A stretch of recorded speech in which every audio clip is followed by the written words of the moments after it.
Abra sua Bíblia comigo, nós vamos ler 3 referências. Abra primeiro em Joel, capítulo 3, verso 14, depois a gente vai ler Josué e depois 2 Timóteo. Então, primeiro Joel 3,14. A palavra de Deus diz assim: multidões no vale da decisão, porque o dia do Senhor está perto, no vale da decisão. Multidões no vale da decisão, porque o dia do Senhor está perto, no vale da decisão.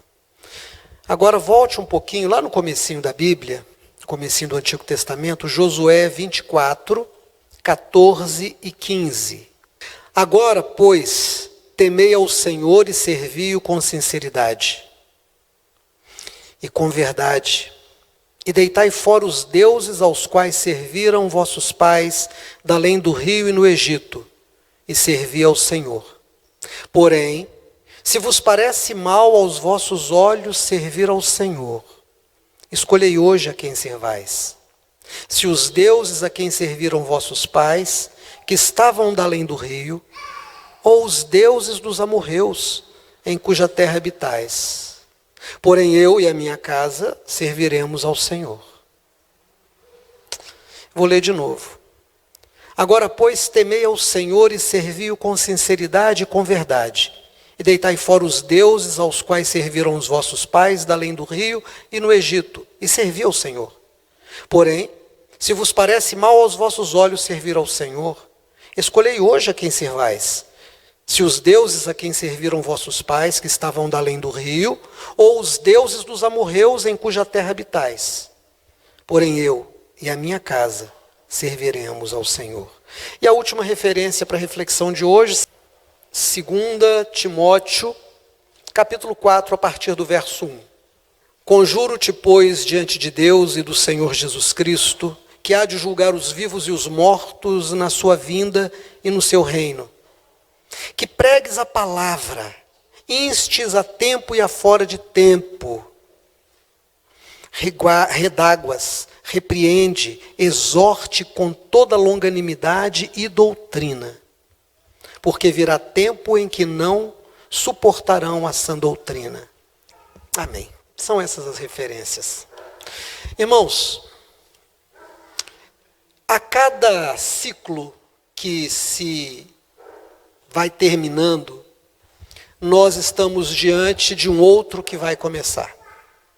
E toda vez que um ciclo novo está para começar, nós temos que tomar decisões de como vamos lidar com esse novo ciclo. Quais são as bases que nós vamos usar para analisar, tomar decisões e viver. A vida é cheia de ciclos, a gente vai terminando.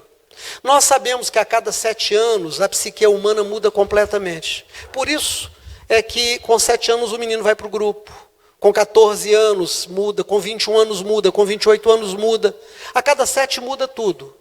Nós sabemos que as estações vão mudando, primavera, verão, outono, inverno.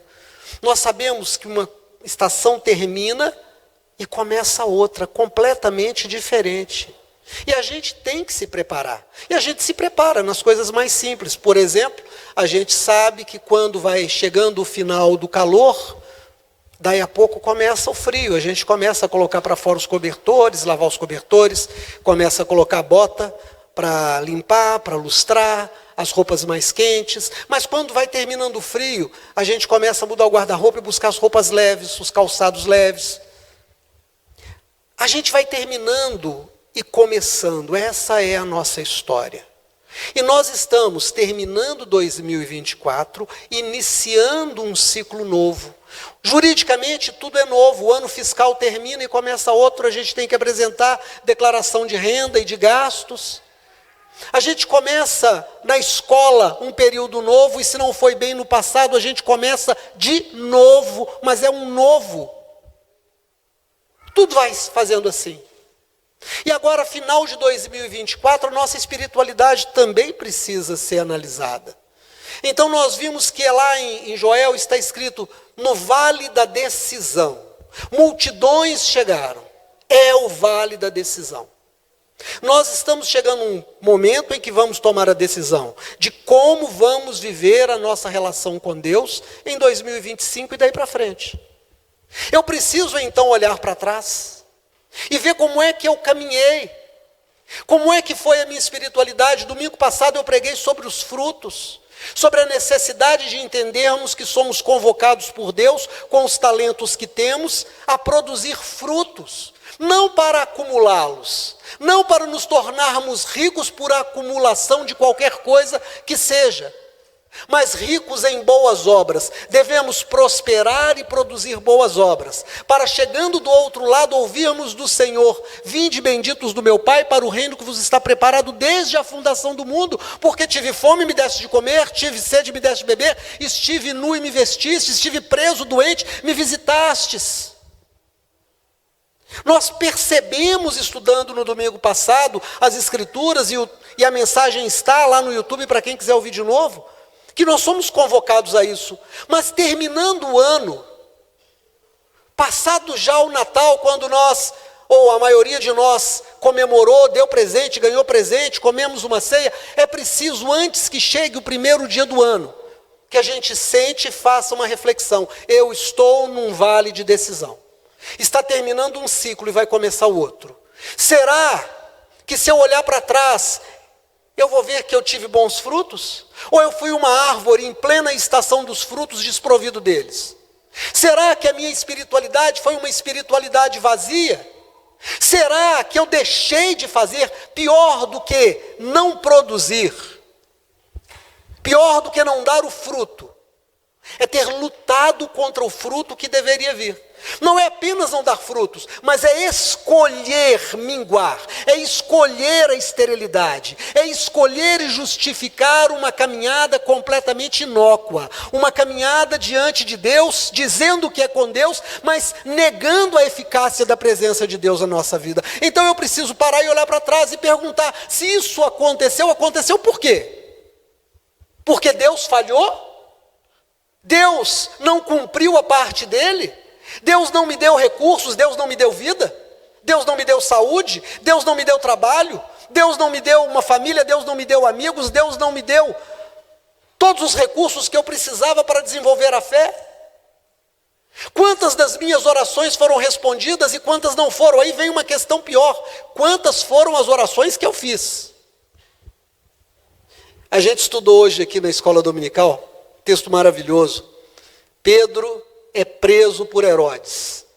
Herodes já havia prendido alguns da igreja, matado Tiago, irmão do Senhor. Isso agradou os judeus, que não gostavam dos cristãos. E aí ele prende Pedro. Mas a Bíblia diz: e havia na igreja uma constante oração. E de repente, no meio da noite, Pedro, guardado por 2 guardas do lado de fora do cárcere, com porta fechada, 2 guardas, um de cada lado dele, dentro do cárcere, amarrado por correntes, brilha uma luz, um ser majestoso, misterioso, um anjo aparece, tira as algemas dele, abre as portas, passa pelos guardas, vai com Pedro até lá fora, e numa daquelas esquinas o anjo desaparece e Pedro vai para a casa dos irmãos, bate na porta. Uma menina vem correndo, abre e vê que é Pedro, fica tão surpresa, não abre a porta, volta e avisa para aqueles que estavam orando: Pedro está lá fora. E eles disseram: nós não acreditamos. Quantas das orações que nós fazemos não temos sequer conosco mesmos o compromisso de acreditar que Deus vai respondê-las? E na misericórdia, Deus as responde. A igreja orava pela libertação de Pedro. Quando chegou a notícia que Pedro estava no portão, liberto das algemas, da cadeia de Herodes, eles não acreditaram. E aí eu preciso chegar ao final desse ano e dizer: eu orei o que eu devia ter orado? Eu compareci aos estudos bíblicos? Eu tenho uma cultura bíblica? Depois de um ano eu estudei a Bíblia? Eu visitei pessoas? Eu impus as mãos sobre os enfermos? Eu abençoei ou eu amaldiçoei? Eu profetizei para que coisas boas viessem à existência ou não? E se eu olhar para mim e descobrir que não, eu tenho que tomar uma decisão, porque eu estou no vale da decisão com uma multidão. Todos vamos tomar decisões. E aí nós estudamos o texto de Josué. Josué termina a missão dele. Moisés os levou até perto da passagem do Rio Jordão. Josué assumiu, passou o povo pelo Rio Jordão, conquistou Canaã. Agora velho chama o povo e diz: tomem uma decisão. Se vocês vão servir aos deuses da terra e do Egito, como serviram os vossos pais, ou se vocês vão servir ao Senhor e temer ao Senhor. Eu e a minha casa já tomamos a decisão. Nós serviremos ao Senhor. Irmãos, essa é a decisão. E sabe, às vezes a gente imagina que os deuses que estão da além do Jordão, os deuses do Egito, a gente imagina que são entidades personificadas. Meio homem, meio mulher, meio bicho. A gente diz: eu não adoro, mas eu adoro o Facebook. Eu gasto horas no Facebook. Eu tenho um ídolo para mim que se chama Instagram. Eu tenho um ídolo para mim que se chama celular. Eu tenho um ídolo para mim que se chama conversar fiado. Mas eu não tenho tempo para oração, mas tenho para o Instagram. Eu não tenho tempo para a Bíblia, mas eu tenho tempo para postar um monte de fotos, para postar um monte de filmes, para assistir um monte de coisas. Eu comento tudo, mas não comento a palavra. Eu levanto para mim ídolos, eu levanto para mim a avareza como ídolo. Eu quero ficar rico a todo custo. Eu preciso de fama, eu preciso que todos me vejam. Eu preciso estar bonito e jovem o tempo inteiro. Em Eclesiastes, ele diz: há mais sabedoria na casa onde há luto do que na casa onde há festa, porque ali consideram os homens o seu final. Irmãos, eu levanto um ídolo para mim que se chama a minha beleza estética, a minha plástica. E eu luto para não perder isso, mas o meu final é aquele. Eu deixo de ir à igreja, mas não deixo de ir à academia. Eu deixo de ler a Bíblia, mas eu não deixo de fazer uma série de exercícios. Eu não visito uma pessoa, mas eu faço a minha caminhada. Não tenho nada contra isso, desde que isso não concorra com a minha fé. Porque essas coisas passarão, é da natureza delas passar, quer eu queira, quer não. Então Josué chama o povo e diz assim: escolham se vocês vão servir aos ídolos ou se vocês vão servir ao Senhor. Porque o nosso irmão Paulo diz assim, e diz às mulheres, que a sua beleza não seja o frisado de cabelos, não sejam as suas joias, mas seja a sua conduta, seja a santidade, seja a sua sabedoria que vem de Deus. Paulo diz que a riqueza desse mundo passa, mas aquilo que nós juntamos com o Senhor é eterno. Então eu estou diante, mais uma vez, de uma decisão que eu tenho que tomar. O que é que eu vou perseguir? O que é que eu quero nesse início de ano? Eu tenho dito aqui na igreja, prosperidade é uma coisa que vem de Deus. Pobreza é um desafio que eu tenho que vencer, mas prosperidade não é para que eu acumule, é para que eu abençoe, é para que eu ajude, é para que eu possa fazer grande o nome do Senhor, porque eu permaneço servo, continuo servo, prospero, Senhor, como Tu desejas que eu prospere, para que eu abençoe no Teu nome aqueles que o Senhor quer que sejam abençoados. Desde criança a velhos, desde patrícios a estrangeiros, desde quem está perto aqueles que estão longe, desde pessoas sábias até pessoas mais nécias. Eu recebo em mim a herança daquilo que foi dito a Abraão: se tu uma bênção. Seja tu uma bênção. Então eu preciso olhar para trás e dizer para mim mesmo, as pessoas quando me veem dizem: tu és uma bênção? Quando citam o meu nome, elas dizem: tu és uma bênção? Tem alguém que conta de você que você orou e Deus respondeu, que esteve em aflição e você consolou, que esteve com fome e você ajudou? Esse é o vale da decisão. 2024 está chegando. Eu preciso tomar decisões. Eu e a minha casa serviremos ao Senhor. Mas chega um momento em que a minha casa não é mais eu e meus filhos. Porque os filhos já têm as casas deles. A minha responsabilidade foi até ali. Agora eles tomam as decisões deles. Mas eu e aquele que é meu marido, aquela que é minha esposa, se eu ainda tenho, se eu não tenho, sou eu e a minha fé. Eu e a minha casa serviremos ao Senhor. Eu e a minha casa seremos uma igreja de culto ao Senhor. Eu e a minha casa seremos um templo de oração, de intercessão, de súplica diante de Deus, porque muito pode, por sua eficácia, a súplica de um justo. Senhor, 2025 eu não quero andar como andei 2024. Eu quero acertar. Onde eu errei, eu não quero mais errar. Eu estou tomando uma decisão. Irmãos, isso não é para vocês, isso é para mim, no púlpito. Eu não posso pregar para vocês e eu ficar sem participar dessa mesma decisão. E aí nós vimos o nosso irmão Paulo falando com Timóteo. Ah, Timóteo, exorta. Eu vou ler de novo. Conjuro-te, pois, diante de Deus e do Senhor Jesus Cristo, que há de julgar os vivos e os mortos na sua vinda e no seu reino. Que pregues a palavra, insista a tempo e fora de tempo, corrige, repreende, exorta. E aqui, irmãos, eu preciso, mais uma vez, olha para mim, eu preciso pensar como pastor e você precisa pensar como ovelha. Eu estudo a Bíblia normalmente de madrugada. De madrugada é o meu horário perfeito de estudar a Bíblia. Eu não estudo só a Bíblia.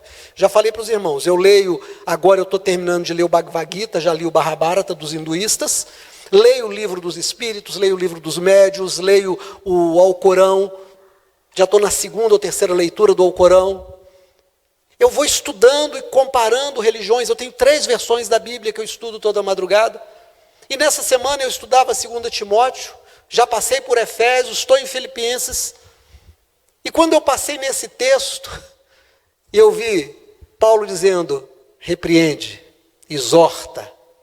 Falei, Paulo, você não tem a menor ideia do que você está falando, não põe o Timóteo nessa roubada. Sabe o que acontece quando um pastor repreende?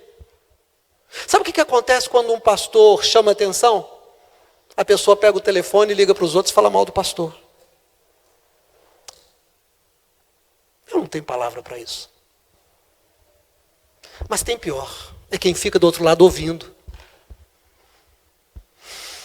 Tem pior. Sabe o que acontece quando um pastor exorta? A pessoa diz, eu vou embora, não fico mais. E eu falei, Senhor, Paulo tinha consciência do que ele estava falando para o Timóteo? Olha que roubada que o Timóteo está sendo levado. E aí o Paulo vem e diz assim, presta atenção, conjuro-te, pois, diante de Deus e do Senhor Jesus Cristo, que vai julgar os vivos e os mortos na sua vinda, no seu reino, que pregues a palavra, instes, insiste, a tempo e fora de tempo, respondas, repreende, exorta, com toda paciência e doutrina. E aí a gente tem que tomar uma decisão. A gente vai, como pastor e pastores, fazer o evangelho água com açúcar, e vai dizer que está tudo bem, que você vai prosperar, que você vai ganhar dinheiro, que você vai sair da miséria e vai ser um empresário, que você vai ter tudo de bom nessa vida e que leva a vida a si mesmo. Ou a gente vai te chamar para a doutrina e dizer assim, você precisa ter frutos, você tem que ter vida de oração, você tem que ter trabalho na igreja, você tem que ganhar alma, você tem que orar pelos enfermos. Conversava com uma pessoa que teve um prejuízo tão grande na família. E ela disse para mim, a pessoa que me deu esse prejuízo é um prejuízo que não dá para contar em números. Está lá perto do senhor? Eu falei, eu sei quem é. Eu falei, vamos orar por ela? Ela precisa muito de oração. Irmãos, como que nós estamos acostumados a falar mal, não é? A gente está acostumado a meter a ripa. Mas não é isso. O que eu tenho te ensinado aqui na igreja não é isso. Você não é como os outros, não deve ser. Quando o pastor chama a sua atenção, e eu preciso saber se eu vou continuar chamando a atenção, insistindo, falando que tem que vir ao culto, que não deve faltar, que está errado ir para uma festa e matar o culto, que está errado ir passear e vender um carro na feira, no dia de culto é culto, que está errado não ser dizimista, o dízimo é alguma coisa que Deus colocou para a igreja. Eu não dizimo do que é meu, eu devolvo a Deus o que é dele. Ele põe no meu bolso, ele abre portas para mim. O que sou eu sem Deus? Nada. Aí ele diz, entrega o dízimo, aí o pastor vem e diz, seja dizimista. A pessoa diz, está interessado no dinheiro, olha lá. O pastor está querendo é o dinheiro. O pastor não está querendo o seu dinheiro. Na verdade, eu não quero nem dinheiro nenhum. Nem o meu eu estou querendo, para te falar a verdade. Que é um troço danado para dar problema. tendo o que comer e o que vestir, estejamos satisfeitos, diz a palavra. Mas aí você precisa saber se, como ovelha, você vai tomar a decisão de ser orientado, de receber como bênção uma orientação, ou se você não vai. Sabe por quê? Porque ninguém é obrigado a andar no caminho do Senhor. Tanto que o Josué chega e diz assim: escolham hoje qual caminho que vocês querem andar, dos deuses da terra, da além do rio, lá do Egito. Está tudo bem, andem, vão lá, andem naquele caminho. Ou escolham andar e servir ao Senhor com integridade. E aí ele diz: eu e a minha casa já tomamos uma decisão. Eu imagino que o Josué já tinha filhos adultos. Eu imagino que o Josué já tivesse filhos adultos. Quando ele diz: eu e a minha casa já tomamos a decisão, eu imagino que num daqueles almoços de família, um daqueles jantares de família, ele deve ter chamado os filhos e dito: filhos, venham cá. As noras, os netos, Josué não era mais um homem novo. Ele disse: vocês sabem o que Deus fez. Lembra, Abraão, quando seu filho Samuel ficou doente, aquela cobra picou, e nós pedimos ao Senhor e o Senhor curou?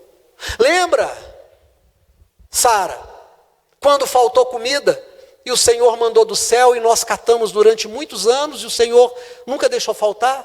Lembra, quando o Senhor abriu o rio, e nós pegamos pedras do fundo do rio? Ele continua o nosso Senhor, mas nós continuamos o seu povo? Nós vamos continuar o seu povo? E eu imagino que num culto de família, Josué e os seus filhos e noras, seus genros, seus netos, eles devem ter feito um culto doméstico e ter dito: Senhor, nós serviremos ao Senhor.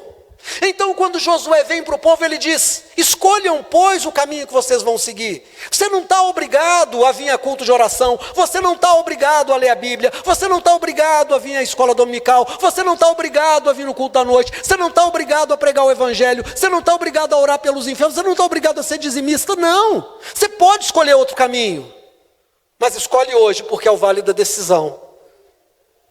Se você resolver seguir ao Senhor, sirva com integridade. E se o seu pastor chama a sua atenção dentro da doutrina, porque você está errado, não se justifique. Diga: é verdade. Graças a Deus que eu tenho alguém que me mostra o caminho.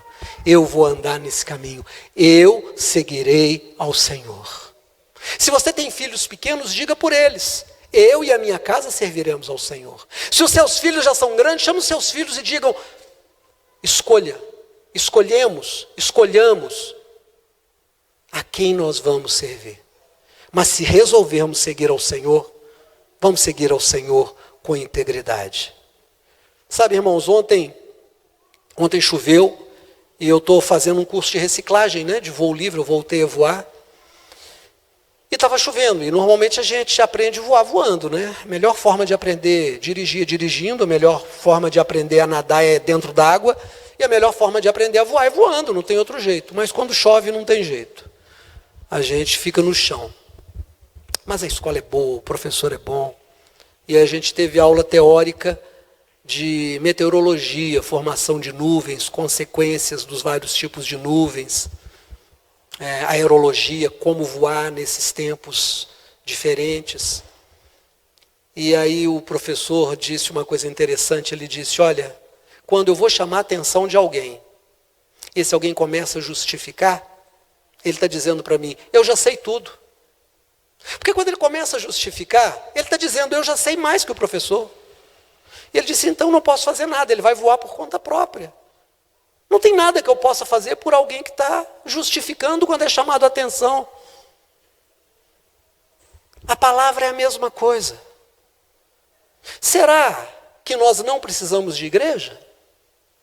Porque se nós não precisamos... Olha aqui para mim, por favor, em nome de Jesus, você que tem hábito de faltar a culto. Se nós não precisamos de igreja, Jesus errou. Porque ele disse: ide por todo mundo e pregai o Evangelho. E aqueles que foram, abriram a igreja. O ministério de Paulo teve 3 viagens, e todas as 3 viagens foram para abrir igrejas e para reforçar as igrejas que ele tinha aberto. Ele levantou bispos e mandou que eles levantassem pastores, fez isso com Tito e com Timóteo. Então Jesus errou, Paulo errou, Timóteo errou, e você está certo, porque não precisa vir à igreja. Ah, mas eu não preciso ir em tantos cultos. Não é o que a palavra de Deus diz. Não deixemos de congregar, como é o hábito de alguns. Pelo contrário, admoestemos. Admoestar é chamar a atenção. Não falte ao culto. Não falte.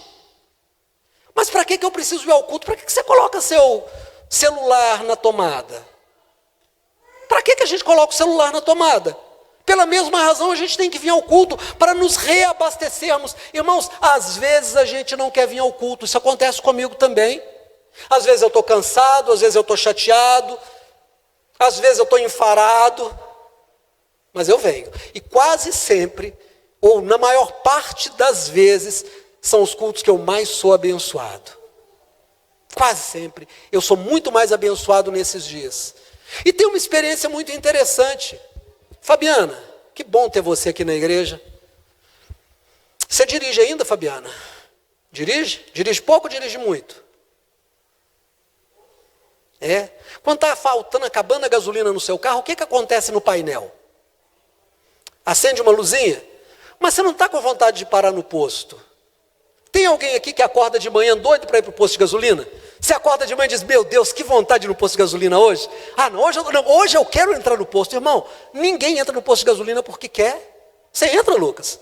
Você já falou para a Tatá namorando, segurando a mãozinha dela, assim, olhando nos olhinhos dela, e ela falou assim, o que você está pensando? Você falou, estou doido para ir no posto de gasolina. Foi assim? Não. Por que a gente vai para o posto de gasolina? Porque precisa, o carro está acabando a gasolina, acendeu a luzinha, o ponteiro desceu. Por que eu venho à igreja? Porque eu preciso me reabastecer de espiritualidade. Eu não tenho tudo o que eu preciso. Um traz revelação, o outro traz profecia, o outro traz o dom de cura, o outro traz a sabedoria. Eu posso estar trazendo louvor. Quando nós nos reunimos, nós ministramos uns aos outros. Eu abençoo, eu sou abençoado. Quando eu venho à igreja, primeiro eu sou abençoado por todos os outros ministérios que o Senhor coloca sobre a minha vida. E eu abençoo a todas aquelas pessoas com aquilo que Deus também já colocou na minha vida. Quando eu simplesmente escolho servir ao Deus da preguiça, quando eu escolho servir ao Deus do não gosto do pastor, quando eu escolho servir ao Deus de é longe, eu estou sonegando ao corpo de Cristo o ministério que me foi dado. Aí, para terminar, nós estamos no vale da decisão. Como é que nós seremos em 2025? Fechamos um ciclo. 2024 já foi. Não dá para fazer mais nada por 2024. O que foi, foi. Esse ano foi muito bom para mim. Pastor, só ganhou muito dinheiro? Não, perdi. perdi dinheiro. Pastor, o senhor fez uma grande descoberta? Não. Na verdade, não. O senhor, por que foi um grande ano? Porque Deus foi comigo em cada momento, irmãos. Porque não teve um único momento que eu senti a ausência da presença do Senhor. Porque não teve um único momento em que eu senti que Deus não ouvia uma fala minha, uma oração minha. Eu não andei sozinho um único momento da minha vida. O Senhor foi comigo em cada momento. Momentos difíceis. E aí agora há pouco a Simone, mais cedo a Simone está falando assim, você quando está nervoso, você, às vezes é até engraçado. Teve um quarto lá, o nosso piso é muito antigo, né? O apartamento da igreja tem uns 15 anos, né, Mateus? Desde a construção, 13. E um dia um dos quartos lá fez assim, ploft! Eu olhei, o piso no meio estufou e soltou sozinho. Ele pulou. Quase que eu repreendi aquilo, mas a gente sabe que não, é só dilatação, né? Serviço mal feito. E a gente já tinha pintado o apartamento, eu não aguentava mais pensar em obra. Aí a Simone chegou e falou assim, nem fala em chamar pedreiro, ora. Porque eu não quero isso aqui dentro de casa de novo. Ora. Não me fala que tem que fazer nada. Você quer que faça alguma coisa? Ora. Ela foi orar. Sabe o que está acontecendo? O pedreiro está lá terminando o piso, porque ela orou. Irmãos, o Senhor não nos deixou sozinhos em nenhum momento. Mas eu acho que em vários momentos pode ser que nós tenhamos deixado o Senhor sozinho. Como é que vai ser 2025? Vamos tomar uma decisão? Feche os seus olhos. Senhor, nós começamos com aquele texto de Joel que diz multidões. Multidões no vale da decisão. Nós estamos mais uma vez com a possibilidade de olhar para trás, fazer uma reflexão e olhar para frente e dizer, eu vou continuar a mesma coisa que eu fui ou eu vou melhorar? Eu, Ademir, quero melhorar. Eu quero olhar para frente e quero fazer melhor do que eu fiz em 2024. Quero ser melhor do que eu fui em 2024. Eu peço a tua ajuda, a tua misericórdia, a tua graça. Eu quero chegar ao final dos meus dias, sejam poucos ou sejam muitos, e não ter medo da morte. Eu quero olhar para frente e dizer, bem-vinda.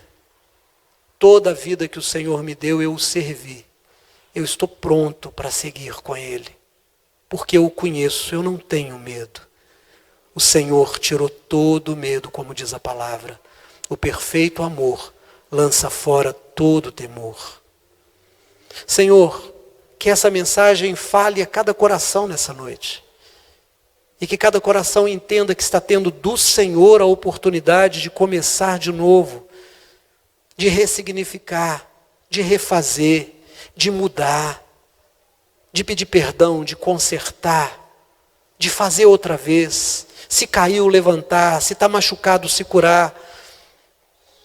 Nos ajude, Senhor, mas não permita que nós sirvamos os deuses da além do rio e do Egito, mas que como Josué, os seus filhos, genros, noras e netos, nós possamos dizer aos nossos irmãos, eu e a minha casa servimos e serviremos ao Senhor.